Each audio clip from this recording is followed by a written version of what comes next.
Welcome, everyone. I guess I have to first say Happy International Women's Day. I'm Aliane Kalarionov. I'm going to be your host and moderator tonight. I'm absolutely thrilled and honored to be here to host this incredibly important conversation. I'm so pleased to see so many women here tonight. Like, I really, really feel the female power and energy. And it feels especially vulnerable and strong this evening because I feel, at least personally, that we've come to a place where women have, always been worth listening to, but now we're finally being heard. Time's up. We're ready. We're ready to talk. We're ready to speak. We're ready to listen. We're ready to be heard. Tonight is a conversation being had in 11 cities across the nation. A few of them will be captured on film through Lululemon, and you'll be able to see it on their social media sites on YouTube, on the website. For this evening, if you do want to take photos, or if you do want to tweet out any of our tweetable or quotable moments tonight, which there's going to be a lot because this panel rocks, I ask that you use the hashtag #worth100.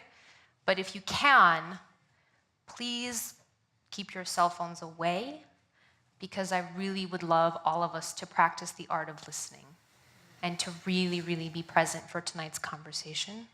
If at least you can just put them on silent. So I'll give you a second to do that. A couple of things that I want to say before we get to introducing the panel. Tonight's event is called Worth Listening To. And just so you know, we had 100 tickets to sell this evening, and they were sold out, which is incredible. That's why all of you are here. 100% of those profits will be donated among a select group of 4 Here to Be nonprofit partners globally who are doing meaningful work with women.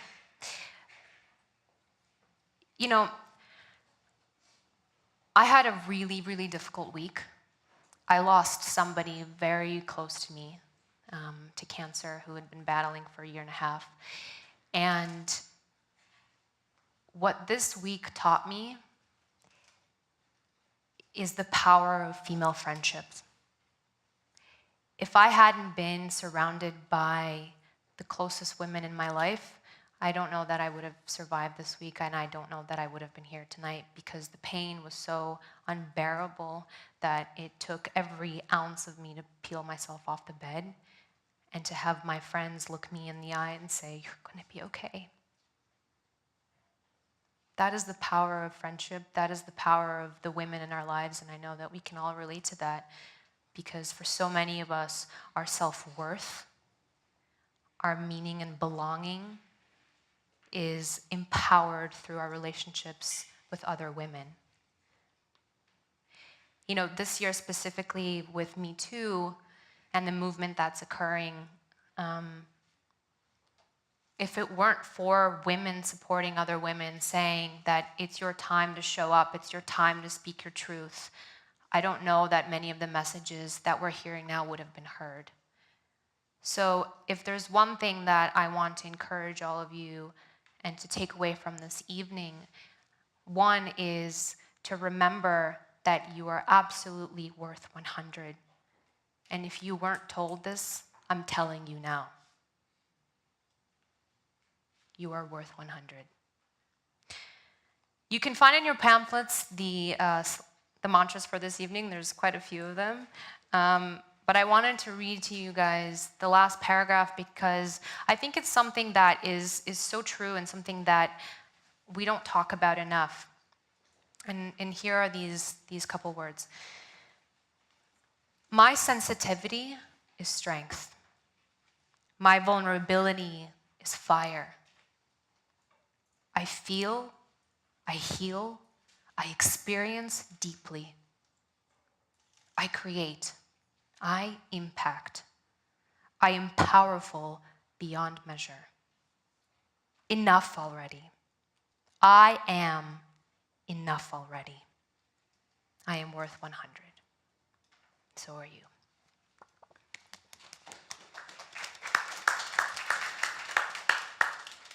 All right, let's get to our panelists this evening. A few of them I have the pleasure of calling friends. Others I've had the honor of getting to know their stories through just the conversations that we've had, but also in doing my research. And I assure you that these people are vulnerable, strong, important key players, not only in the Detroit area, but in life itself. Because I think what is important about being a leader is showing up with your truth, and not only to live that every day, but to empower others. And these 5 faces and souls do this on the daily. You know, I feel for myself that I learned this past year that the strength that I found through dealing with an eating disorder and through discovering my own meaning of femininity is by reaching out and having conversations with women. The more that we tell our stories, the more that we share our stories, the more that we connect, the more that we can understand the human condition, the more that we can see that we're not alone in the struggles and the flaws and the fears and all of that which weighs us down. We're not alone in those. So the more that we talk about them, the more that we feel together and supported. And instead of reading off a long list of all your guys' accomplishments and saying who you are, I really wanted you all to just kind of speak out with that soul, that power, the truth that lies within you. So I asked each panelist to write down 3 words that describe their being. So I'd love for you guys to just state your name and state those 3 words that fully describe the essence of who you are. And Candice, maybe we'll start with you. If you didn't know, this beautiful space is Candice's, and so first of all, I gotta thank you for allowing us to. Thank you guys so much for being here. This is just amazing. Yeah. To see all these women here, and this is why I do what I do. So, thank you. Thank you. So let's start with you, Candice. Sure. I'm gonna stand up so I can see all the beautiful faces. I'm Candice, this is my space, and I am passionate, dynamic, and thoughtful. Thank you. Hello, everyone. My name is Chris Letts. It is absolutely an honor to be with you all. I am obviously not a woman, but I'm absolutely delighted to be here. And my 3 words, which aren't 3, but my 3 descriptive items are determined, justice-minded, and a son of a heroic mother, brother to 2 inspirational sisters, and a brand new uncle to a beautiful 3-month-old niece. Hello, everybody. My name is Leah V. A lot of you may know me in the city of Detroit doing powerful things. My 3 words are fat, black, and unapologetic.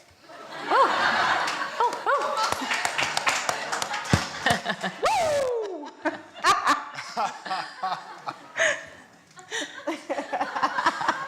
Love it. Casey, you wanna go? You're in for a fun night. Hi, everyone. It's amazing to just see so many people here. It's really exciting. I'm Casey.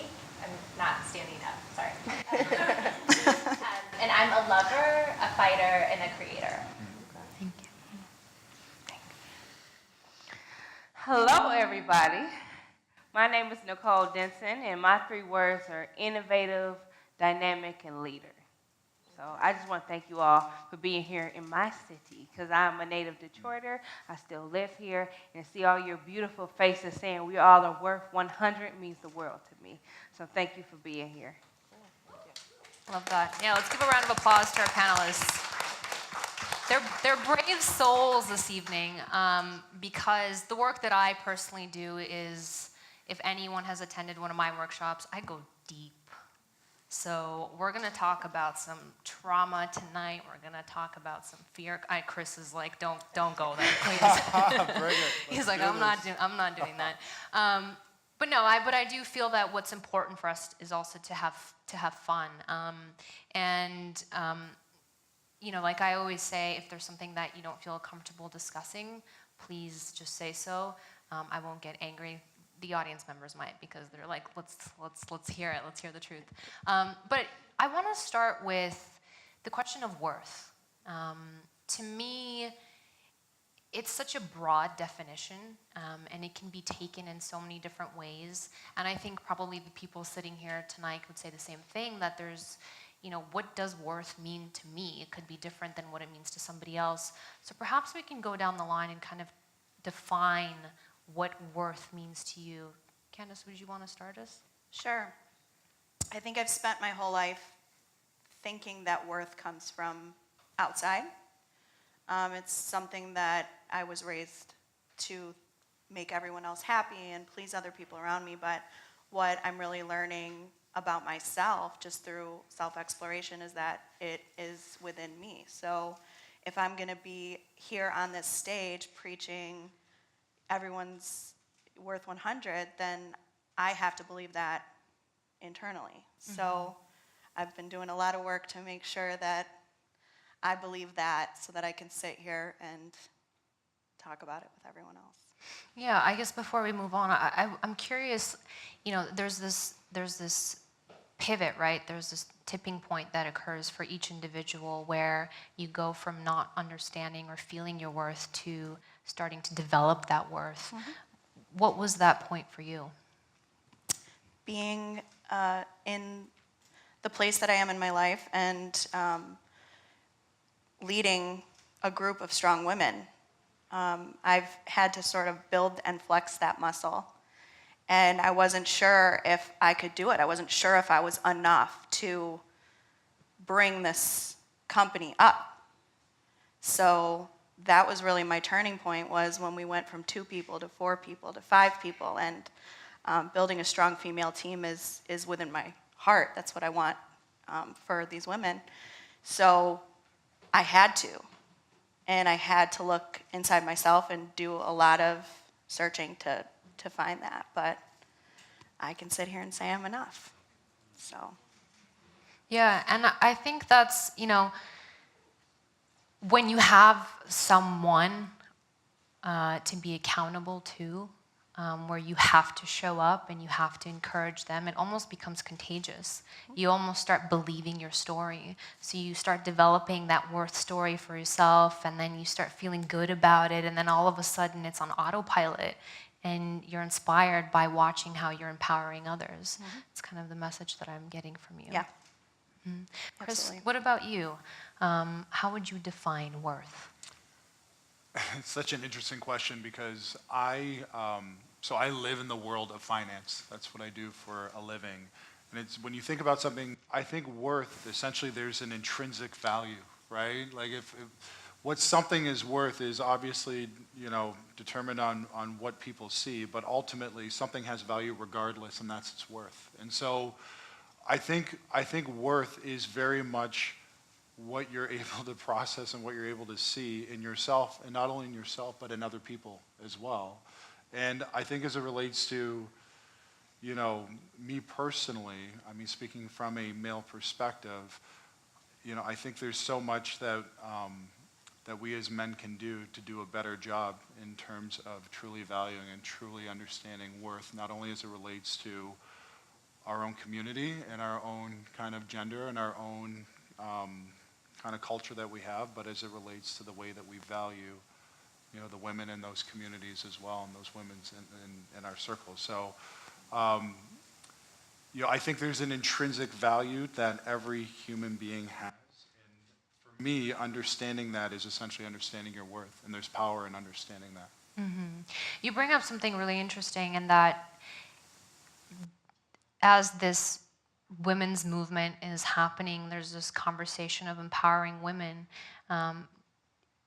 Do you feel that we should include men in that conversation? Yes, I do. Here's the thing. as far as I'm concerned, men, I mean, clearly we are half the population, right? But we're not half the problem. I actually think we own a lot more than just half the problem because of the culture that we've created. And I love seeing this empowerment that's happening as it relates to, just the culture that we have, the environment that we have right now in empowering women. But I want to see men be a part of that conversation as well, because a lot of the reason we're having that conversation is because of the problems that we have created over many centuries and arguably even beyond that. Mm-hmm. And so it's very exciting for a man to see, for someone who cares deeply about his mother, his sisters, my niece, the women in my life. It's so exciting to see there be a movement moving forward and addressing a lot of what I consider injustice in this space. As men, we have to be a part of it. Mm-hmm. Because as far as I'm concerned, the women, the strong women leaders, the women in our community have been owning this exclusively as their fight for far too long. Mm-hmm. And It's exciting. Yeah. Yeah, and it's important for men to say that. I feel that there is this kind of shift happening right now where men almost feel scared. They have fear. They're timid in being part of the conversation, because what if you say the wrong thing? What if you're not enough? And so we're almost kind of tipping the scale in the space of where men are starting to feel like they're not worth being in the conversation. And at the end of the day, as much as we can separate the two, it's a human problem, right?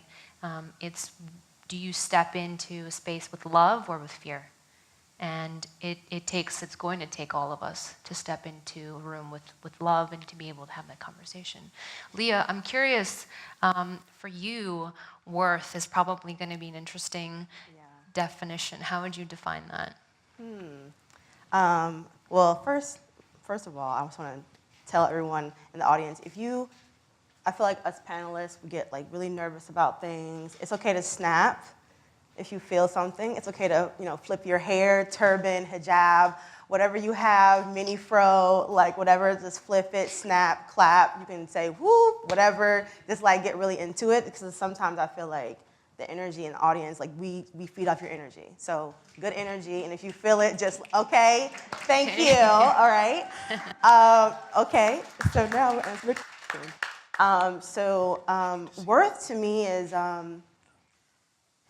it's a long story, but I'll keep it short, but it's okay. When I was growing up as a fat Black Muslim girl, from Detroit, very poor, no father, single mother household, worth was up and down for me. It was looking at thin white models on the runway, that made my worth decline, not seeing certain people represented in the beauty industry or in the modeling industry, or just anywhere where you see things every day, like advertisements. And so worth for me was usually low. And to live like that is not cool at all. And with the whole movement of women empowerment and things of that nature, worth is a big thing for us to thrive, to feel stable, to feel important, valuable. So as I started the plus size modeling, and as I started to be a body positive advocate and a Muslim feminist and all these things, and kind of like what you were saying in the beginning about kind of having that girl female empowerment, and they kind of just lifted me up, and I'm just damn, I'm worthy. This is worth right here. So yeah, but I feel like that was my worth, just seeing that people cared, that I was represented accurately in the media and other places, and having that foundation where you can just talk to somebody hey, I'm not feeling worthy today, or I'm not feeling valued. And then your girlfriend's buying you the Fenty lipstick, like my friend did for me yesterday. Or just taking you out for lunch, or just talking to you on the phone because you need it. So I feel like that to me is what kind of defines my worth. Mm-hmm. And I think it's important to note on what you said, and that it's those small things. It's that girlfriend buying you a lipstick. It's, you and I had a private conversation before where somebody had said to you, I see you. Right. At your lowest point. That was it. I see you. And all of a sudden, you felt like you mattered. True. And it's those moments that can change a person's life. And that's the gift that we can give. So that's an important reminder and takeaway. Casey, your definition, how do you define worth? Yeah, so just to reiterate what I was saying, like Candice spoke to my heart because I really understand that idea of that moment when you stop looking for that validation outside and you understand that it comes from the inside. And I think especially as a woman, like there is an entire world, society, industry that is created to sell you your own worth. It's there, it's real, and it is pervasive. And if you don't wake up to that and fight against it all the time, every day, you forget. It's easy to lose sight of your worth. So I think that it was like, oh no, I have to define this for myself, and I feel it. And so, I mean, I think that like that internal barometer was the thing for me. And I mean, when I feel that, sometimes it's just very simple things, but when I most feel that is when I feel like I'm of service. So that means getting outside of my small personal human experience and being connected to what is larger than me. And I think like in a typical female sense, we think of being of service, and what does that mean? It means caretaking, right? Like being the motherly type, or, you know, all of those things. And that's not how I see it. I think I'm of service when I open up space for someone else to share their story, or when I tell the truth about my fragility, like when I like can admit something that I may otherwise try to hide because I don't think that the world wants to see it, right? So that's what I think. And it seems like what you're talking about almost is when you feel yourself buying into the system and buying into the message, it's checking in with yourself. Yeah, absolutely. And it's not easy because for every positive message that you receive, for every friend that's willing to like take you out to lunch, how many ads are you seeing? How many negative messages are you hearing? And just like how many years are you fighting against, right? That of just like all of that programming. It's really fighting against the programming. Nicole, what about you? What's your definition? So, you know, I want to piggyback off of what both of these lovely ladies said, is that for me, worth never ends. It never stops.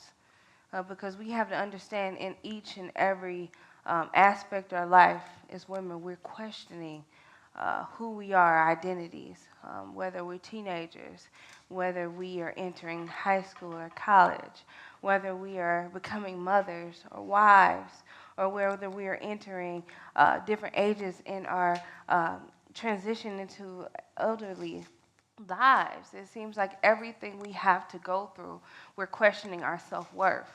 So for me, my self-worth is a continuum. For me, I'm an intersectional woman, and I am very proud to say that. So in each part of my life, my identities have came into question of their worth. I am openly part of the LGBT community. I'm African American and indigenous, and I'm also a woman.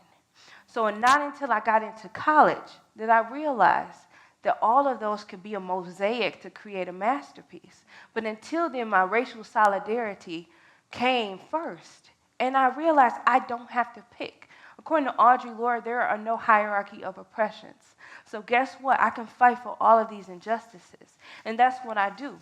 Over the last 15 years, I have helped survivors of sexual assault, human trafficking, commercial sex work, domestic violence, intimate partner, no matter what sexual orientation, age. But it's because I learned my intersectionality and my worth. You don't have to split me. Like Jadore Detroit said, ain't I a woman? I am a woman. And I can help people because I have that empathy. But I had to find myself. But guess what? I had a daughter 4 years ago. I had to reinvent the self-care, that self-care. I had to understand who I am because I am raising an African-American woman. And so that worth to me was worth me trying to figure out, again, as a mother, who do you identify?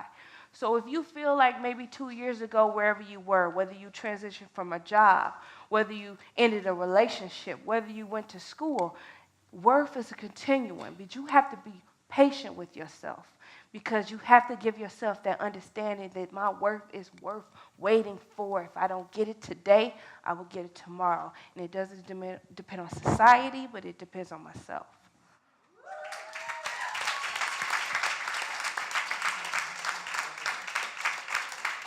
That's good.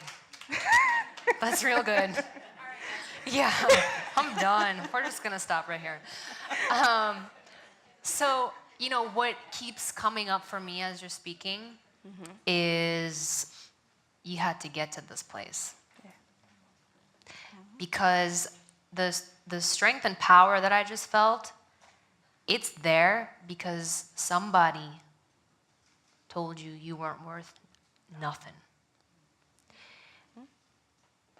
Who and how and why? Since I was born, now you have to realize that I said, you know, my historical DNA is rooted in telling me that I am not a human being from United States. But in my DNA, I know that I am a queen. So I have to tap back to that. I have to tap back to that. Because when I tap back to that, then all of the trauma that I have realized and all of the trauma that I went through, I realized hurt people hurt people. Those people that hurt me, I am a sexual assault survivor, intimate partner violence survivor, and I say that proudly because I know with as many people in the room, you identify with me. You don't have to say your name, but I'm looking at each and everybody's face. And I had to tap into those strong ancestors that taught me that I am more than being on a ship, that I am a king, a queen, and all of the above. And I had to realize that every 98 seconds, somebody is being assaulted. And I had to understand that that is just a mere part of who they are. But if you look at me and my whole intersectionality that I talked about, I am more than just the people who told me I weren't worth anything. When I look at where I came from and who I am, me being a survivor is a small part of me. But my worth 100 is all of me. And that's why I'm able to sit here and talk to you all. So I look at the encompassing fact that yes, we have the media. Yes, we have people in office that say that I shouldn't even be here talking.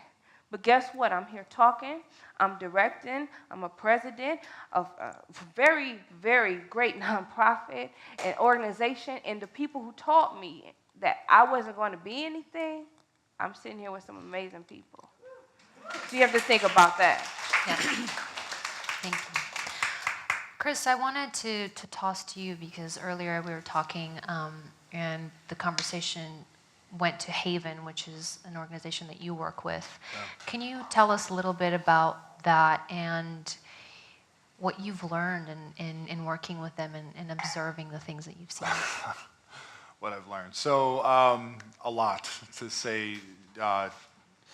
So basically Haven is an organization dedicated to addressing the evils of domestic violence and sexual assault. It's in Pontiac. It's a shelter. It's an organization that has facilities that basically can help women who have experienced sexual assault identify perpetrators. It is a place of education. It's a place of play, because what a lot of people don't fully appreciate, I think, in our community is the fact that domestic violence is not a woman's issue exclusively. It's a human issue, especially when you think about children and the way that children are affected by domestic violence and sexual assault for that matter as well. What have I learned? I've learned a lot. So I have learned that 1 in 3 Michigan families are affected by domestic violence. So if you look around in this room, every third chair, we have experienced that together, right? I've learned that 1 in 3 girls are sexually abused. I've learned that almost 50% of our country, specifically women, have had some sort of sexual violence perpetrated against them, not including rape. I have learned that 98.6% of this is perpetrated by men.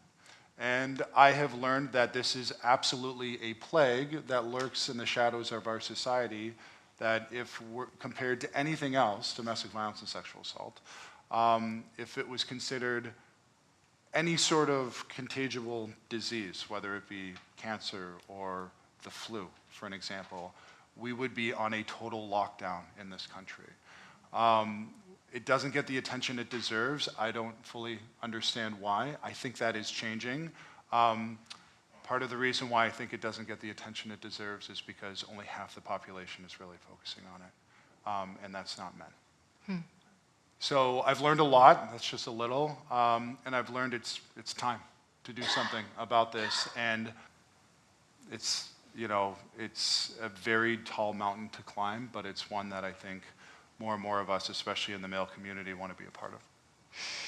Not to keep on this topic, but because it is something that so many of us deal with. Leah, I don't know if you feel comfortable sharing, but the relationship with your father was very much like that. And I think it's important because there are different ways of abusing somebody, and verbal abuse is no less than what we're talking about, if you wanted to share. I don't really openly talk about my father. I think the only time I've openly talked about him is with you on our podcast that you guys should check out. So growing up, my mother and father were never together. Like, they weren't married. I was kind of like a thing that just happened. She decided to keep me. And I grew up, very Muslim, in a Muslim household. And when I would go to my father's house, which would be very rare because he was a douchebag father, she had forced him to pick me up and take me over there to his other family. And when I'd be over there, I was very awkward, and my mom would kind of dress me these kind of big sweaters. During this time, plus size fashions were zero. So you had to dress in the men's section, big and tall, or get granny sweaters. So there was one sweater in particular that I was very proud of. I'm like, my mom, let me pick it out, and it's new. I'm gonna wear this to my dad's house. And so he was making breakfast one day, and I was sitting at the table with his stepchildren, and he kind of basically went into a tirade of how I was dressed, how dumb my sweater looked, about my weight. He made derogatory comments about my religion, saying that my mom was crazy for having me be Muslim, and it was very verbally abusive. He would even do things like he would feed me a lot, or overfeed me, offer me food, but still make comments about my body, and I just sit there and feel like the smallest. I was the biggest of the children, but the smallest ever in the kitchen or in the garage or wherever he would decide to verbally abuse me. And at the time, I didn't know that you could talk. I didn't know that you can say, hey, that's not right. And no one else in the room said anything. So it was just a thing. And when he got finished, then it was done. But that definitely contributed to a lot of issues, having someone just kind of verbally abuse you as a growing girl, as an impressionable girl.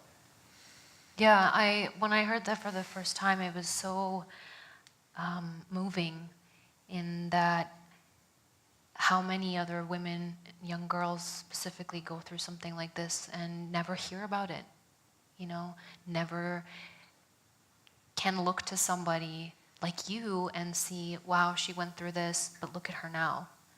And that's why I feel it's such an important story to share. So thank you again for sharing that twice now. Casey, what's interesting is the work that you do in photographing women in the most vulnerable way. Perhaps you can share with us that process a little bit, what that looks like, and why, in fact, that is so vulnerable. Yeah, so for people who don't know about my work, I do one portrait series in particular that's called Female, and it is a portrait series of just women photographed from the back, and their back is bare, so it's just like waist up. So kind of everything that you would see in a normal portrait, but just from the other side. And that happened in a very, very like organic way. And really as a result of my just like intense curiosity about people, and wanting, just like feeling like there was so much so much construction of identity and just what people are willing to put out there and project into the world is kind of like the least interesting, actually, like always just intense desire to be like, but what's really going on with you? Like, who are you really?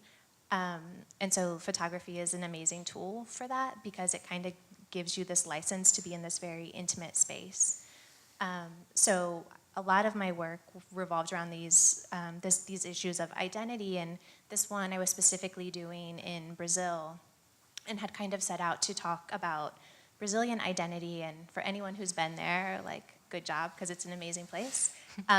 But also, like, you may have seen that Brazil is just like this incredible mix of people. So from the beginning of colonization, you have indigenous mixing with white Europeans, and then mixing with African slaves, and then like, just like a huge Japanese population. And I think whereas that history is very similar to the United States, but we've stayed more segregated, especially in the beginning, but Brazil really didn't.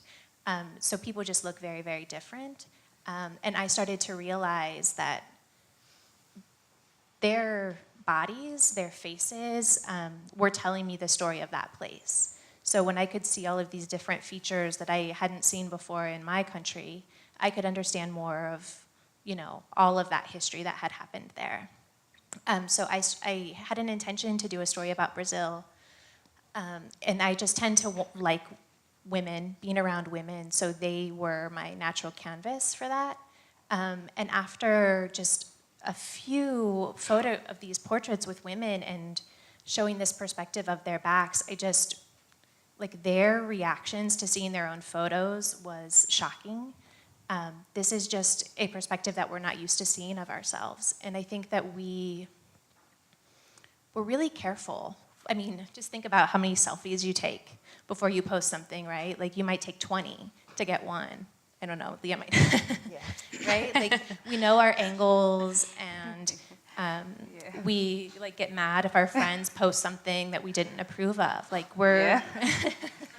it's selective, right? Like, and why? I don't know, because we feel like we need to control that. We only want what we want out there in the world. We want people to see us a certain way. So having the opportunity to, I mean, these are complete strangers. Some of the women that I photographed are here tonight. Hi, ladies. And, they don't know me.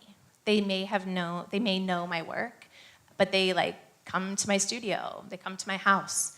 And they're willing to, like, bare themselves quite literally to me. And I think, like, that, they know what they're getting into, but I don't think that they know really how they're going to feel about all of that. And so, like, that journey and what they give to me, what they allow themselves to give to me as an observer, I think allows them to also tell me their stories in a way that I don't think that they would do otherwise. Like, if I was just doing a traditional portrait series of, just a smile for the camera, or even something more intense than that, I don't think I would get to some of the, like, deep, fundamental core truths, and those things that, like, the ties between all of the women that I've photographed around the world. I mean, from age 18 to 97, like, all different types of women, and you can just see, like, all of these different things that resonate.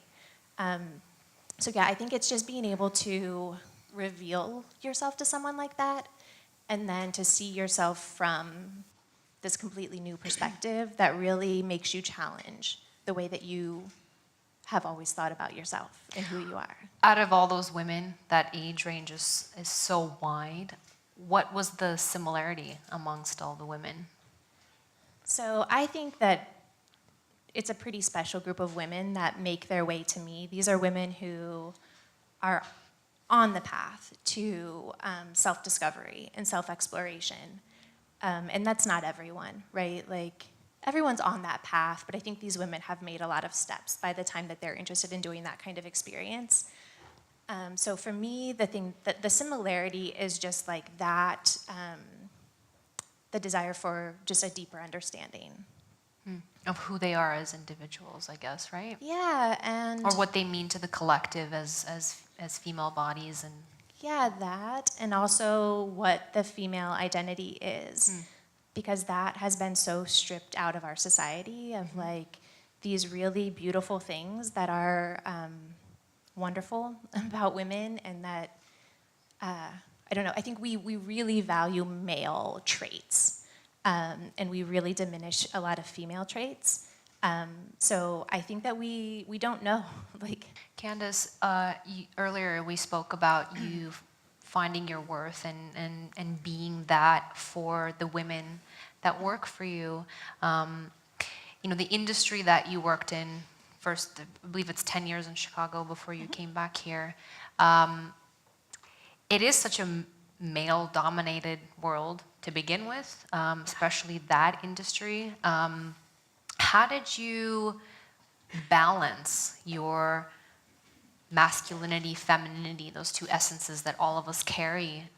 Did you have to conform or compromise who you are in order to get a job? And what are the changes that you had made then that you wish you hadn't? And kind of walk us through that. I find that masculine feminine dynamic really interesting because I've had to morph into so many different things, like in my journey. So in starting my own company 5 years ago, like authenticity to me was key because I didn't want to change and morph myself anymore. I had enough, right? That's what we're here about, is having enough and being enough. And I was enough to start my own business and be my own boss and lead these amazing women. So that dynamic was always really, really difficult, to sit at the table and be this strong, like masculine type energy when it wasn't me. So I started my own thing so I could be me and lead. And so there's probably this like freeing. Extremely freeing. Yeah.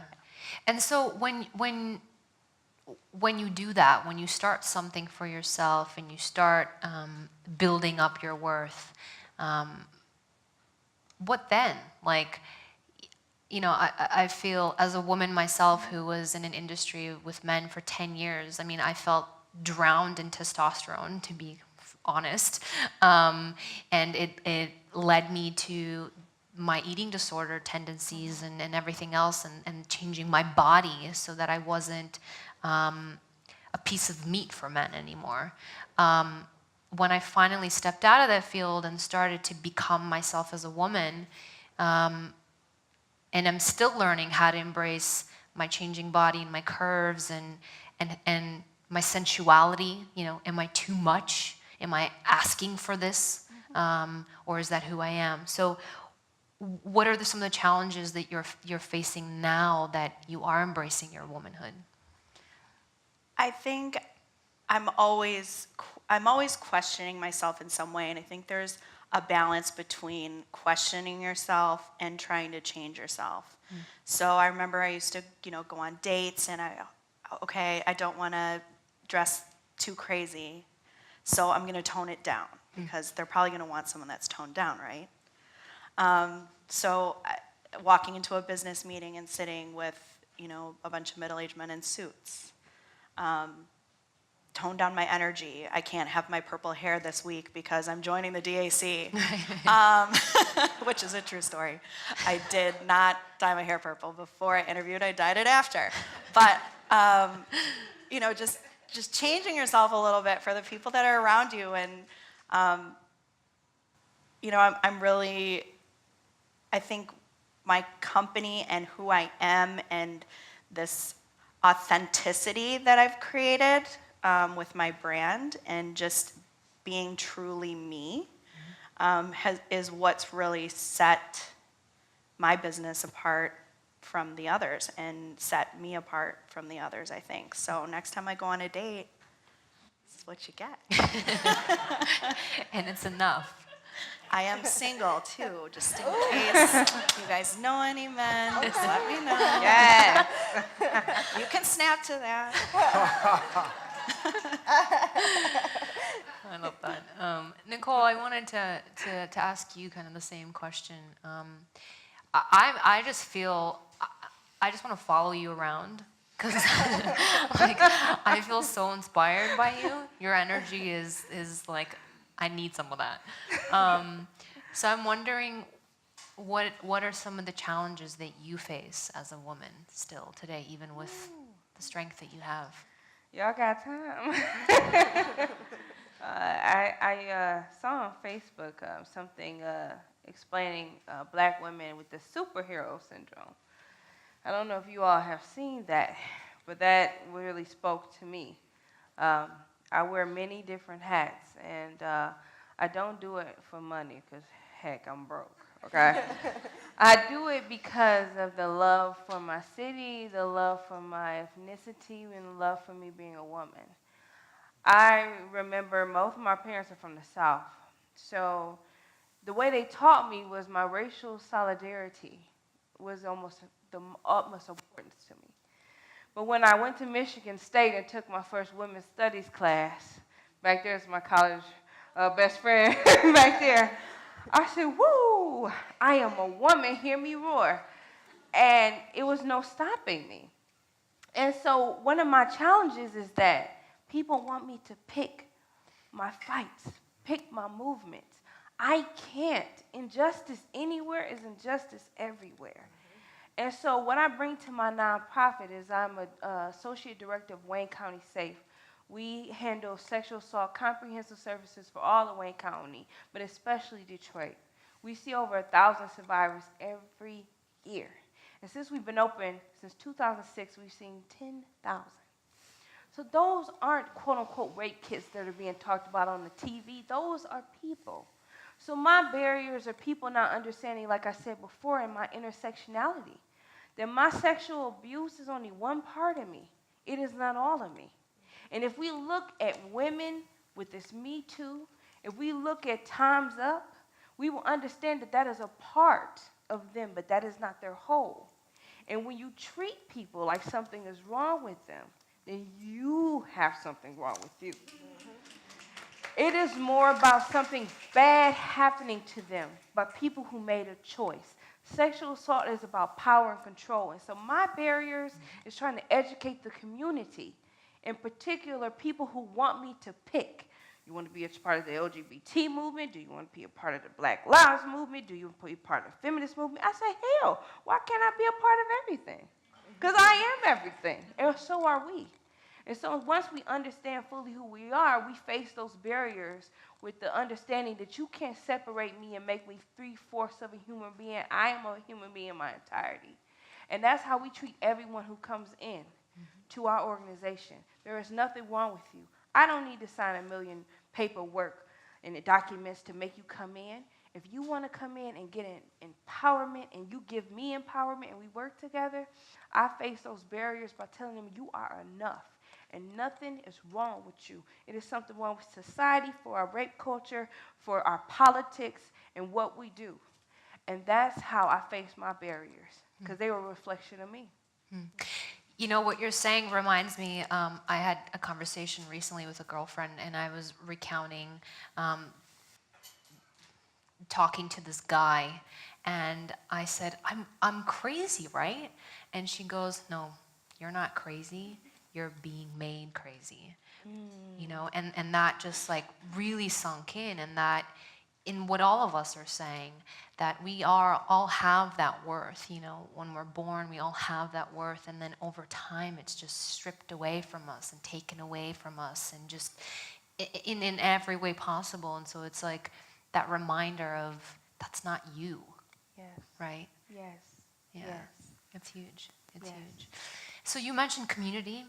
I'm really all about actionable items. I love people to be able to walk away and say, like, this is what I can do. What can we do? Like, what more can we do? Maybe each one of you can just say from personal experience, if you are speaking to a friend, you know, who's looking for advice or looking to fill their cup, what do you say? Casey, maybe we start with you. Listening, like being there, just being present,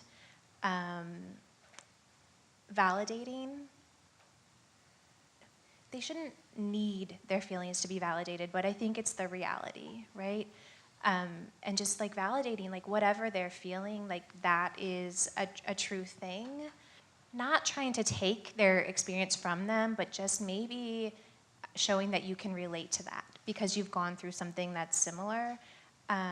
You know, I think that they're just the power of sisterhood, the power of community. It doesn't have to be just women, but just knowing that they're not the only ones going through that thing is huge, and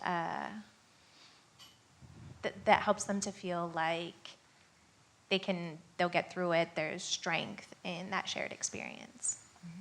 Leah, what about you?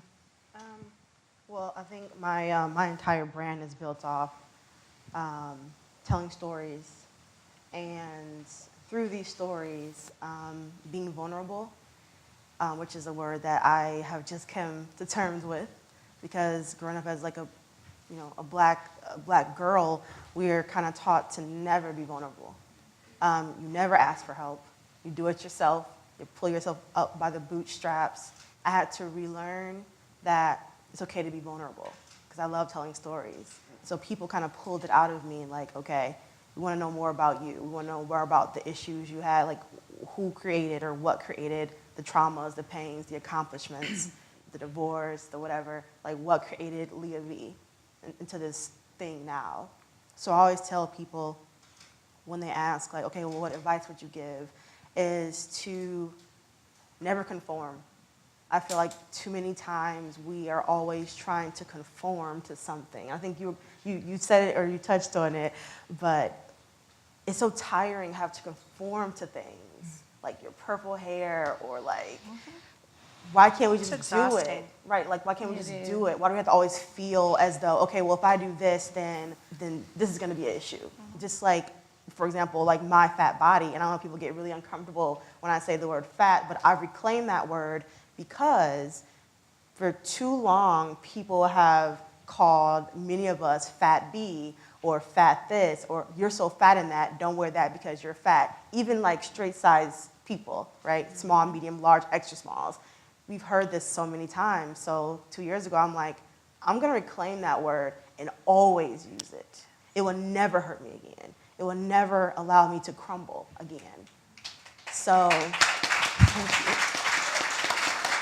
So never conform. Always do what you feel. Be genuine about it, and don't be afraid to be fragile and vulnerable. I know right now it's like you're vulnerable on Facebook or Instagram. People are like, "Oh, shut up. Take it to your diary. Take it to your mama." Whatever the case may be.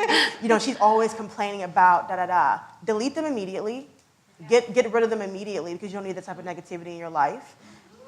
Like seriously, like clear your space. If you need to talk about something, feel free to reach out. Like I have my platform, a lot of us have platforms. You can just email us or text us and be like, hey, I'm feeling like this. People do that to me all the time.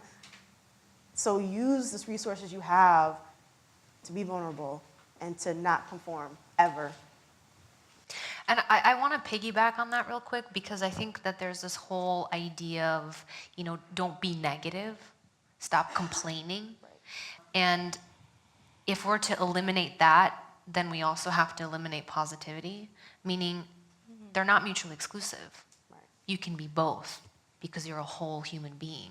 And so as we go through this journey of life, we have our ups and downs. You know, I always talk about this content 5. You know, people are always like, how are you? On a scale of 1 to 10, 10 being super happy. And I'm like, well, you know, today I don't feel like 10 and I don't feel like faking it. I'm a 5.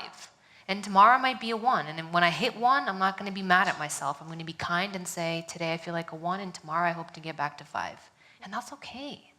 So, you know, what you're talking about, Leah, is you're just speaking your truth. You're talking about exactly how you feel in that moment. The difference is not to sulk in that, not to sit in it and breed, you know. Talk about it, feel it, and then let's move out of it and get back to that 5. Exactly. I love that. Chris, what about you? What would you say? Would you repeat the question? Yeah, what more can we do as a community, as a society? How can we be better? So when I first got started with Haven, I shared with a lot of my buddies kind of the story behind the motivation, the things that I was learning from being a part of that organization, specifically the organization's focus on domestic violence, sexual assault. And it was amazing to me how many of my friends who I had known for years, some of them Michigan State, go green, some of them before Michigan State. I mean, I've known these guys forever.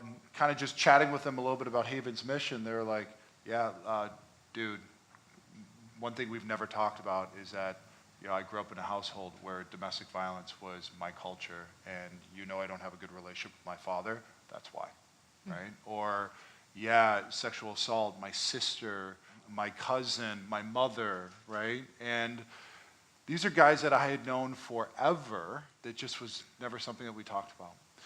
The thing that I learned from that, and maybe a bit of a challenge, is that this is a human issue, right?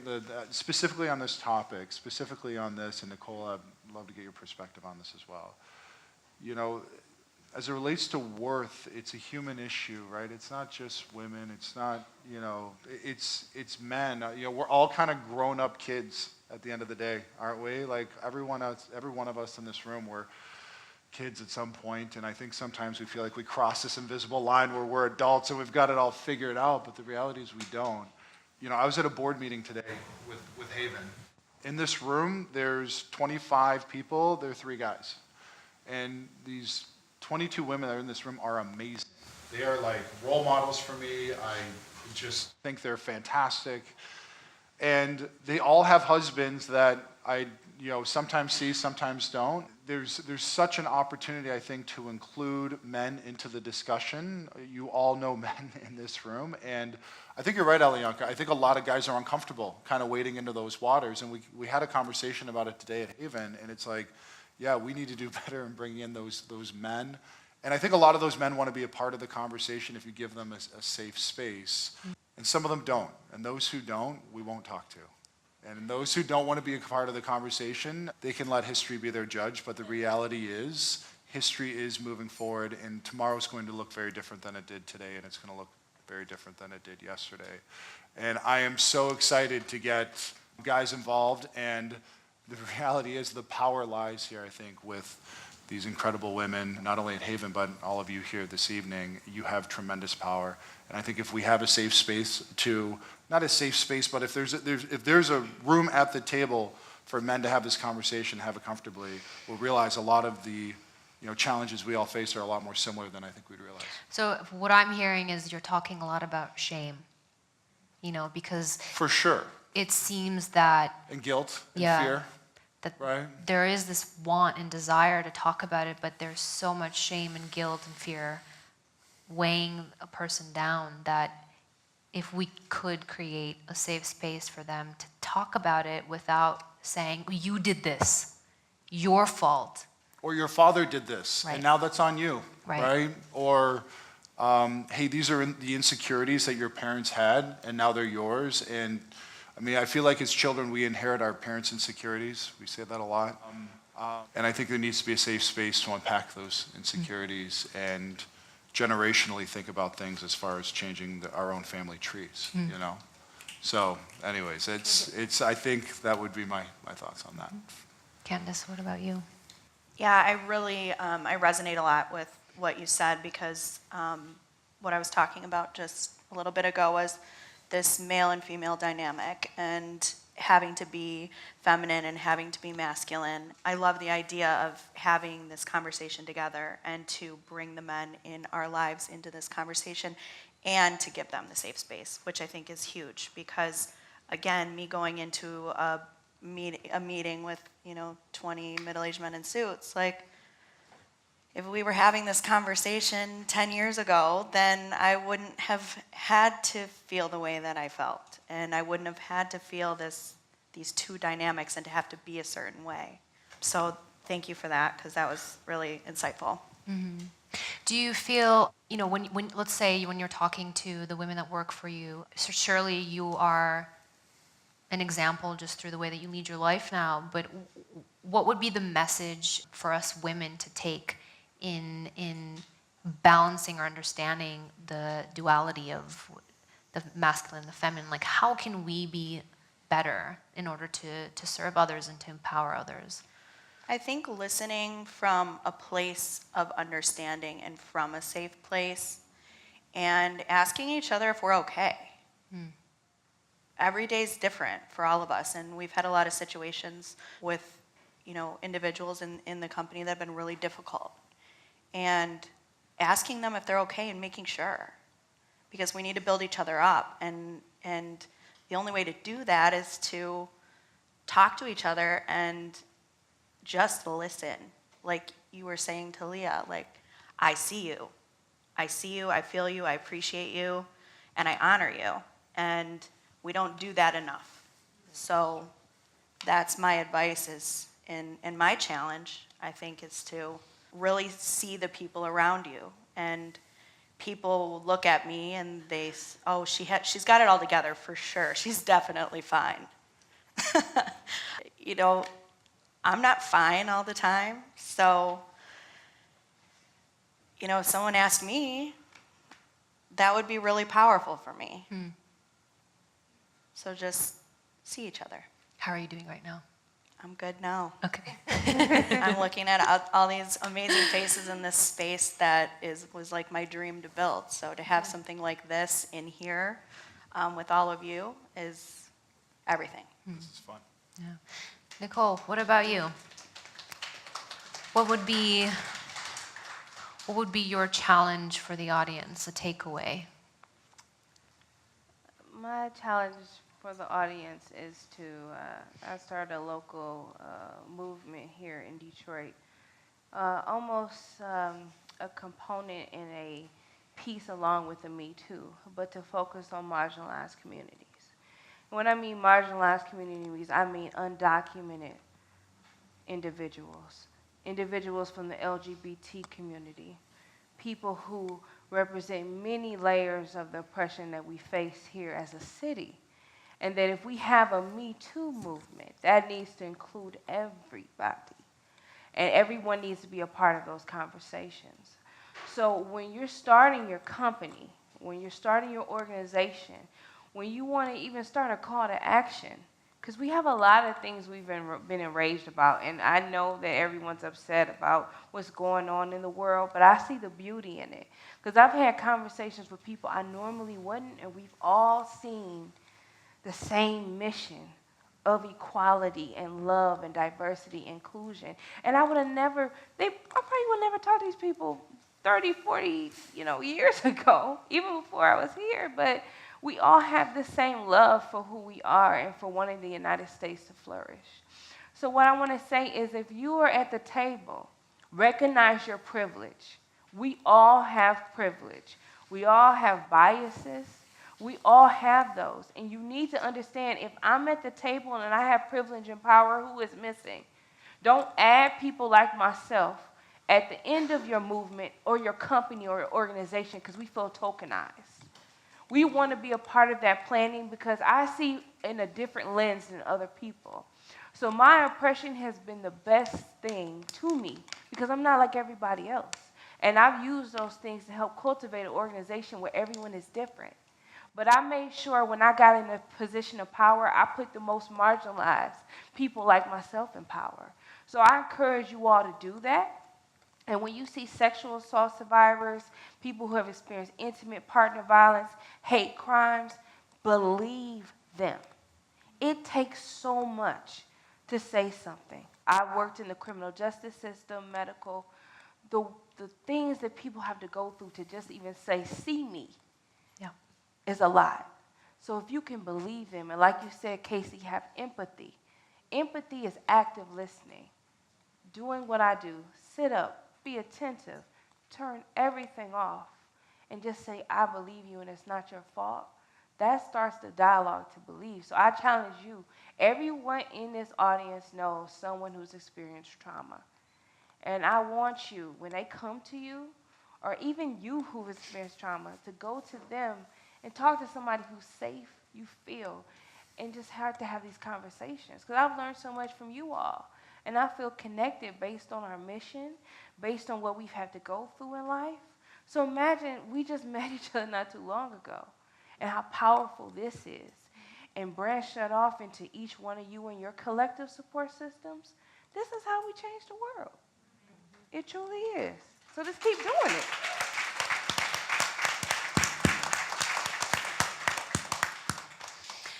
So most of the time, we don't really talk about or like celebrate the positive things about being a woman, like not really vocally.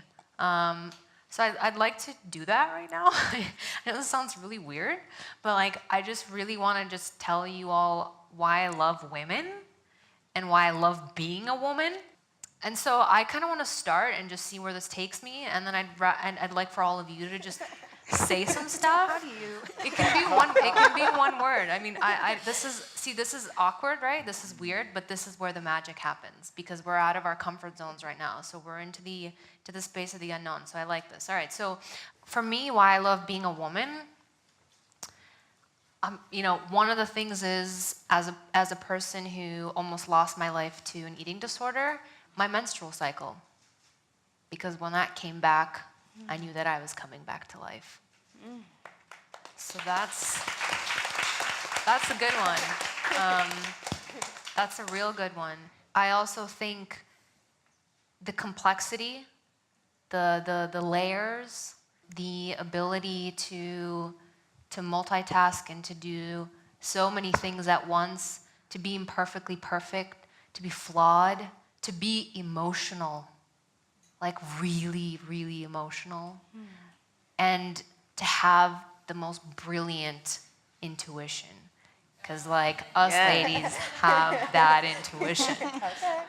And friends, like there's just nothing better than the friendships that you create with women, and I'll include my mother in that as well. So that's me. Candice, you want to go next? The feeling right now that I have is unstoppable. I feel like together we can, and being enough that's all you have to be. Want to add some more? I feel there's more. I do too. Pull it out. Come on, Bring it out. come on. What about you? Like, what about you makes you feel good as a woman? Being compassionate and feeling alive and being able to truly be there for other people just makes me feel amazing. So multitasking for sure, we can do that. Okay, dig it. Chris? So I'm going to have you repeat the question for me, because I am not a woman. I could say what I love about women. Yes, please. Brilliant. So what do I love about women? First of all, you all create life. Like that is something as a man I will never experience ever. And I just saw my sister, who I adore, go through this process of creating life, and my mind is exploded, and it will never be put back together. Like it is. And I'm not even going to talk about childbirth, which is unbelievable. So that's amazing. There's so many things that I admire about, so I was raised by a single mom, and the way that I view the world because of her leadership and because of her guidance and because she kind of had free reign with me is very different than I would say a lot of other men similar to me that maybe had both, father and mother present. Because of that, I think I have an appreciation for what makes women so unique just because I was kind of taught, my mother's teaching. I have such an advantage at life because I have her compassion, her empathy, her vulnerability, her intuition, which isn't even close to as good as hers. But it's something that I admire amongst women that men just don't have. I introduced a panel yesterday at the Townsend. It was a bunch of female executives who had made it at the C-suite, and they were basically speaking to a room full of women on how they did it and how they can do it, balancing work-life. And by the way, men, we never talk about work-life, but that's, Work-life balance. Right, it just doesn't, whatever. It's such a unique experience of being a woman. That's an expectation.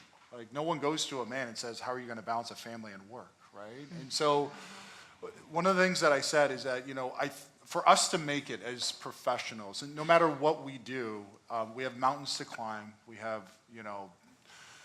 oceans to swim, we have bags to carry, but the reality is, as men, let me back up, let me say this, as women, your mountain is a little bit steeper, right? The waters are a little bit deeper, and the weight you carry is a little bit heavier compared to what we have to carry as men. And that, when I say a little, I don't mean a little, it's a lot, right? Yeah. And I love that about you guys. I mean, it's amazing. I admire it tremendously. And seeing my mother do it for all those years and seeing so many of my colleagues do it, so many of people in my community do it, the women that I'm surrounded with are absolutely incredible. So that's what I'd say. Love that. Leah. I don't know. I'm going to add to loving being a woman by also being a proud, fat, black, Muslim woman. And I always add all those to just being a woman because I think you were talking about privileges. We all have privilege, but we have to understand how much or how little privilege you have, right? And every panel, I always like to push that in there because we don't understand, right? So as an African-American woman living in America, I have a certain privilege than a woman in Syria or a woman in Africa, right? It's all different. Same thing with white women versus a black woman in America. So when I say that I'm proud of being a fat, black, and unapologetically Muslim woman, I love the fact that just the resilience of it, because we get beat down a lot. Like, we get beat down a lot. Like, if I, wrote down, the constant, whether it's microaggressions or just, big beatings, where it's like, well, you can't do ABC because, right? If I just wrote them all down in a year, see how much beatings it is, you'd be like, wow, how the F is she still standing? I can't say the F word, I'm just gonna say F. But yeah, I just love the resilience of being a woman, and I love the tenacity. I love my melanin, I love my curves, I love my turban, which is my crown, AKA my hijab, and I love Cardi B, so I'm gonna leave it at that. Casey. I think this is my favorite question. Just what do you love about women? I mean, I love that. And it's such a great opportunity to kind of right what I think is the biggest wrong that exists in the world right now, and that is the imbalance. So there's a lot of things that I love about feminine qualities and a lot of things that I love about masculine qualities, and I think that the key is that we need both and that they need to be in balance. And when they're not in balance, they're not in harmony, it doesn't work. And we are, for as far back as we can look, I think we've been in a very toxically masculine world, right? That happens, or I don't know if it's I guess a consequence of that is that the things that are so wonderful and magical about women, at least for me, but I think for most people, those are seen as weaknesses. And the things that are great about masculinity are seen as strengths, right? So emotionality is you're being weak, rationality is prized. Inclusion for women is not necessary. Like, why do we have to have everybody involved? But like the masculine quality of like being a protector, and like taking care of yourself and like your loved ones, like that's very prized. I think like women are so great at seeing the big picture and thinking about consequences and thinking not just about this present moment, but really thinking about, well, where is this going to get us? What does that mean? Whereas men are about action right now. And I will say, like, I don't like making this men or women, because I think that we have masculine and feminine within each of us. Like when a woman is in a boardroom with a lot of men, I think a lot of times that masculinity tries to come out because that's what we think needs to be. And I don't think it works very well most of the time because it's not real. Even like the ability to make something beautiful, I think that's a very feminine thing, and it's easy to belittle. But do you want to live in a world without that? No. Like, you don't want to live in a world without inclusion and compassion and vulnerability, intuition. All of those things are why I love women. Wonderful. Nicole? I want to say that being a woman is loving other women, whether that is sisterhood, whether that is young girls, being a mother to my daughter, or whether that is part of my LGBT identifying, which means loving another woman romantically, and people staying out of my damn bedroom. And what I mean that is an attraction, a understanding, somebody who you can grow old with, someone who the same thing as a heterosexual person has in terms of their lives and their identity. I think that being a woman means you can be all, both, or none of those things. I believe that a lot of women didn't have the same outlook as me as wanting to have a child. But our wombs doesn't make us women or not. I stand here in solidarity with a lot of my trans sisters, cis, non-conforming, who aren't here, but I recognize them on International Women's Day because they are women. And so I say that I love all women, no matter what aspects they are in my life, whether they come in my organization or whether I see them on the street. They my sisters. And femmes, non-conforming, whoever you want to identify, that's the beauty in 2018, is that we are now painting this picture. Like I said, I'm a mosaic. We all are mosaics. So I think with women, whether you have your menstrual cycle, whether you want to put an IUD, hey, I had one and done. So I understand. Or whether you want to have a child or you don't, that is our choice. And as women, our choices mean something. We have to have the ability to say choices over our body, whether that's from reproduction, whether that's autonomy, whether that's sexual assault harassment in the workplace, whether that's equal pay. But I love being a woman to say I can do all these things, and we can do all these things. And this conversation is going to start all these things. So. Amazing. Amazing. So this ends the tape portion of the night, so I'd love to thank our panelists, if we can give them a round of applause for their truths.